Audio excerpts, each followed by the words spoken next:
रामराम मंडळी, मी निघाले आहे माडजला. माझ्या गावची आज यात्रा आहे आणि आज काला पण आहे. खास काल्यासाठी मी आज निघाले आहे. पण काला कसा असतो हे जर तुम्हाला बघायचं असेल तर माझ्या YouTube चॅनलला सबस्क्राईब करा, कमेंट करा, लाईक करा, शेअर करा आणि पुढं फॉलो करायला विसरू नका. काला फुटायची वेळ झाली होती म्हणून आम्ही सगळं बॅग वगैरे ठेवून पटापट यात काल्यासाठी गेलो. मग काय तिथं एवढी गर्दी होती. ती दरवर्षी एवढीच गर्दी असते. आणि ह्या वर्षी असं होतं की माझ्या भावाला मुलगा झाला होता आणि त्याला रथावर द्यायचं होतं. ही आमच्या गावची प्रथाच आहे की लहान मुलं झाली की त्याला रथावर देतात. रथ म्हणजे हा बैलगाडीचा रथ असतो. मग यामध्ये लेकरांना देतात जेणेकरून आमच्या देवांचा त्यांच्यावर आशीर्वाद राहावा, सगळं चांगलं असावं लेकरांसाठी. ते बघून वेदांत तेवढा भिला होता. लय भित्राई पोरग, काय करावं आता त्या पोराला आमच्या. जाऊद्या सोडा तिथं. त्यानंतर दरवर्षीप्रमाणे यावर्षी पण एवढी गर्दी असली ना. यात्रेमध्ये पण बऱ्याच गोष्टी काय काय घडत असतात. धमाल मस्ती सगळ्या गोष्टी चलतच असतात. ती कोणीतरी भेटलेलं होतं आमच्या साहेबांना, ती बोलत उभारली होती. असेच जुने पाणी पाहुणे आम्हाला भेटण्यावर असतात. जी कधी आपल्याला लहान असताना बघितलेलं असते, ती एकदम बघितलं की अरे बापरे, एवढी होती, एवढी मोठी झाली. लेकरं किती बाई तुला, एकच आहे का, एक असेल तर दोन असले तर दोनच आहेत का. अशा प्रकारच्या पाहुण्यारावळ्यांच्या प्रतिक्रिया राहतच असतात आपल्यामध्ये. जुनी माणसं असतात, जुन्या माणसांना कसं जरा अप्रूप वाटतं बघितलं की अरे बापरे, आपल्या समोर एवढी लहान लहान होती, आता किती मोठी मोठी झाली लेकरं. बघून असं सगळ्यांना आनंद होतो. गावच्या जत्रेला येणं हे आम्हाला दिवाळी सणाला येण्यापेक्षा पण जास्त मोठा आनंद देणार आहे.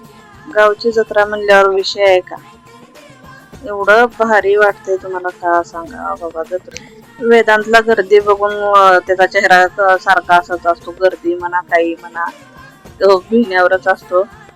पण इथून पुढे आता बघा, असं कोण ना कोण आम्हाला भेटण्यावरच राहतं. ज्या कधी कोणाला बघितलेलं नसतं, काय नाही. म्हातारी माणसं जी असते तर ती भेटतात. साहेबांना आमच्या कोण भेटलो होतं काय माहिती, त्याने जरा मोबाईल इकडं तिकडं फिरवलेला दिसलेला. असेच जो कोण ना कोण ओळखी पाळखी जरा जावाई माणूस म्हणल्यावर जावायला कसं भाऊजी भाऊजी म्हणून माझे चुलत भाऊ म्हणा किंवा आमच्या भावकीतले म्हणा, कोण ना कोण भेटून बोलण्यावरच असतात. आम्हाला पण सतत कोण ना कोण भेटतं, जी कधी आम्ही बऱ्याच वर्षांना बघितलेलं असतं. त्यात आमच्या यशचं रडून एवढे हाल झाले होते रथात दिल्यामुळं. तो इतकं रडत होता काय सांगावं. आणि हे असं चुरमुरे वगैरे रथावर टाकण्याची पण प्रथा आहे. कोण नवस म्हणून टाकतं.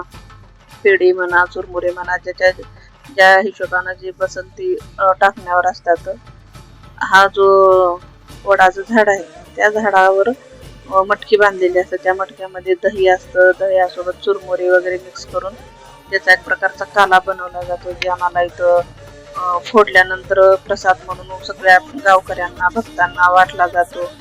बऱ्याच लांबून लोक येतात. काही मुलं तर अशी आहेत गावातली की जे कामानिमित्त बाहेर गावी असतात, त्याने सणाला सुद्धा यायला नग म्हणतात. काय तर गावची जत्रा आहे. आणि जत्रा ही आमच्या गावातल्या कोणालाच मिस सोडच वाटत नाही. एवढं भारी वातावरण असते. सणावाराला एवढं गावात कधी छान वाटत नाही जेवढं आम्हाला जत्रेला छान वाटते. कारण मी तर अशी यात्रा कधी कुठल्या आसपासच्या खेड्यापाड्यामध्ये तर बघितलेलीच नाही जशी यात्रा आमच्या गावात भरते. आणि हल्ली सहसा कुठं असं बघण्यामध्ये मिळत नाही की अशी कुठं प्रथा अजून चालू आहे किंवा असं कोणाकोणाच्या मोठी मोठी देवस्थान आहेत आपले, जेजुरी म्हणा, पंढरपूर म्हणा, हे असे जे गावं सोडले तर आमच्या गावात जी यात्रा भरते ती बऱ्याच वर्षापासून भरते. अशी मी खास करून त्या यात्रेसाठी म्हणून कधी कुठं गेले नाही. ज्याच्या त्याच्या गावचं कौतुक घ्यायला त्याला वाटणारच, ती वेगळा प्रश्न झाला. बाकी बघा, हा जो रथ आहे या रथामध्ये पण काही मटकी ठेवलेले असतात, जी तिकडं काला फुटून झाला ते गावकरी इकडं सगळ्यांना सांगणार होतात की तुम्ही पण वाटप करा. पहिला मान तो ध्वज होता. त्या ध्वजानंतर फोडलं की मग त्या मटक्यातली फोडल्यानंतर या सगळ्यांनी ती गावकऱ्यांना सगळ्या वाटप करण्याचं प्रक्रिया होत असते इथं. ती काय पुढे तुम्हाला व्हिडिओ मध्ये दिसलच. आणि ह्या गर्दीला बघून वाटतच असेल तुम्हाला की बाबा ही गावची यात्रा किती मोठी भरते. अशीच वर्षानुवर्ष गर्दी चालूच असते. ही यात्रा सद्गुरू प्रेमनाथ महाराज यांच्या नावावर बऱ्याच वर्षापासून चालतच आहे. म्हणजे त्यांचा काय इतिहास आहे काय नाही मला जितका माहिती आहे तुम्हाला तुम्ही व्हिडिओ मध्ये नक्की सांगेन. बाकी तुम्हाला ही गर्दी बघून आमच्या गावची यात्रा कशी वाटते काय नाही तुम्ही सांगा. किंवा जे या यात्रेसाठी कधी आलेत न आलेत माडजला किंवा उमरग्याच्या जवळपासच हे खेडगाव आहे, धाराशिव जिल्ह्यामध्ये येतं ते. आमच्या गावची यात्रा तुम्हाला कशी वाटते कमेंट करून नक्की सांगा. माझ्या व्हिडिओला सबस्क्राईब करा, लाईक करा, शेअर करा. या ध्वजाने काला फोडायची तयारी चालू झालेली आहे. आता थोड्या वेळानच काला फुटला जाईल, तुम्हाला दिसेलच व्हिडिओ मध्ये. भरपूर प्रमाणात गर्दी असते. ही जी दिसते ना याच्या पलीकड सुद्धा बरीच माणसं आहेत. तर तुम्हाला राहिलेला व्हिडिओ मी गर्दी कमी झाल्यानंतर केलेलंच आहे. एक एवढं मोठं तळ आहे आमच्या गावात. त्या पूर्ण तळ्याच्या भोवताली सुद्धा लोक गच्च भरून असतात. काही जणांना तर ती काला कुठं फुटला कसं फुटला हे सुद्धा दिसत नाही. पण आतुरता एवढी असते की नाही त्या काल्याची फोडताना बघायची.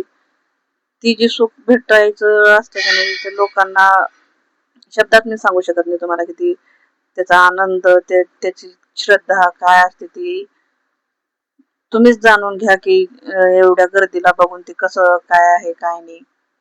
काला फुटला असं घोषित झालेलं आहे. मग असं बघा ह्या रथामधनं बघा भाविकांची गर्दी ती काल्याला घेण्याची जी आतुरता जी त्यांची धडपड आहे त्याला बघून तुम्हाला वाटतच असेल किती किती काला म्हणजे महत्वाचा आहे आमच्या गावच्या लोकांसाठी. आता याच्यामध्ये बरेच पाहुणे मंडळी पण आहेत, गावकरी पण आहेत. कोण पाहुणे लांब थांबून ज्यांच्या हातात काला त्याच्याकडून घेतात. भरपूर प्रमाणात लोकांची गर्दी असते आमच्या जत्रेला. बाकी वरी माळावर मग खरं तर आमच्या त्या महाराजांचं समाधी आहे, सद्गुरू प्रेमनाथ महाराज यांची. त्यांच्या नावावरच ही यात्रा वर्षानुवर्ष भरती. हे बघा बघा किती असं त्या काल्यासाठी लोक तुटून पडायले. तर लय भारी हो, लय आशीर्वाद असते ते आमच्या देवाचा. लेखमातेवासाठी तर आहेच आहे पण गावकऱ्यासाठी सुद्धा तो देव आमचा हे भरपूर असं त्यांची हे आहे बळ आहे बघा. रथ पळत गेला बघा, अशा प्रकारे रथ पळवला जातो काला फुटून झाला की. त्यानंतर हा रथ गेला की त्या रथाच्या माग लगेच हा पण रथ पळणार. बैलगाडी आहे तेवढी माणसं घेऊन तो रथ घेऊन जाणं म्हणजे हे नाही काही रिस्क असतो याच्यामध्ये. पण त्या एवढं फास्ट पळवतात ना बैलांना, गर्दी बाजूला त्यांच्या माग ही लोक पण पळत जात असतात. कारण त्या रथाला पण इतकंच महत्व आहे जितकं जत्रेमध्ये का सगळ्या गोष्टींसाठी आहे. हे बघा हे असं काला, हे बघा हे असं वेदांत आमचा ते कसं खातो त्याच्या पप्पाच्या अंगावर पडलेला काला. वेदांतच नाही प्रत्येक जण आमच्या गावातलं ज्यांना भेटला नाही ना तो कुणाच्या अंगावर पडलाय, कुठं पडलाय, कसं पडलाय ह्या गोष्टींचा विचारच करत नाही तर खरं तर. कारण त्यांना तो काला म्हणजे इतका पवित्र आहे, तुम्हाला काय सांगावं त्या काल्याबद्दलचं महत्व आमचं आम्हालाच माहिती आहे. आणि ही जी पालखी आहे ना ही पालखी पंढरपूरला माडजून चालत घेऊन जातात दरवर्षी. असं फिरवली जाते ती पंढरपूर, देऊ, आळंदी या सगळ्या ठिकाणी जाऊन माऊलींच्या त्याच्यात पादुका आहेत. ते पादुका घेऊन गावकरी बऱ्याच वर्षापासून ही परंपरा राबवते. हे बघा आमच्या पप्पांना बघा काला किती भेटलाय. हा अशा प्रकारचा काला असतो. पप्पा आम्हाला सगळ्यांना घेऊन येतात. परत कोण वाटत भेटलेले केलेले ज्यांना भेटलेलं नाही त्यात बघा माझा भाऊ तर आंघोळच करून आलाय काल्यामध्ये. आपण आता ह्याला ना हे जे त्याच्या तोंडावर पडलेलं दिसलं हे लोक बघत नाही त्याच्या तोंडावर कुठं पडलंय काय नाही हा काला.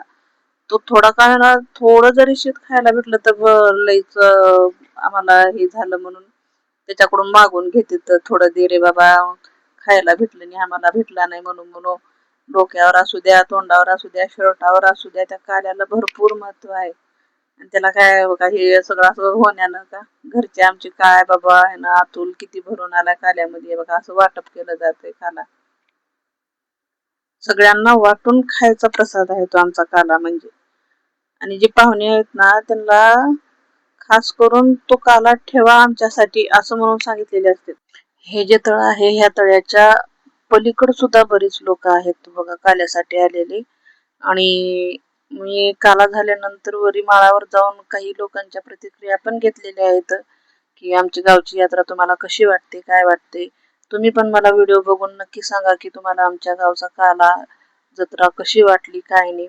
आणखीन भरपूर व्हिडिओ मी बनवलेले आहे जे तुम्हाला नक्की टाकेन. तोपर्यंत कमेंट मध्ये तुम्ही सांगा मला की तुम्हाला आमचा काला कसा वाटला आणि गाव कसं वाटलं. बाकी हे आमचं तळ आहे त्या तळ्यामध्ये मंदिर आहे एक महादेवाचीच प्रतिमा आहे ती पण वैजोबाचं मंदिर म्हणून प्रसिद्ध आहे हे मंदिर आमच्या गावामध्ये. एवढं मस्त व्ह्यू असतो ना इथं पण संध्याकाळी लाइटिंग वगैरे केली जाते. परत इथं शिवाजी महाराजांचा पुतळा बसवण्यात येणार आहे. एवढं मोठं वडाचं झाड होतं बघा याच झाडाखाली बांधलेलं होतं वरती तिथं. आता बघा पूर्ण गर्दी कमी झाली. काय का मुलगी छोटीशी खेळायला बघते तिथं. जरा आमचा फोटोशूट चालू होता सगळे जिकडं तिकडं झाल्यामुळे पाहुणे रावळे भेटायचे करायचे गर्दीमध्ये कोण सापडतं न सापडतं. मग जरा मोकळं झालं की कसं माणसं भेटले की जरा निवांत बोलावं वाटतंय. तू कधी आलास मी कधी आले बरं आहेस का नाही आहेस का चालूच असत.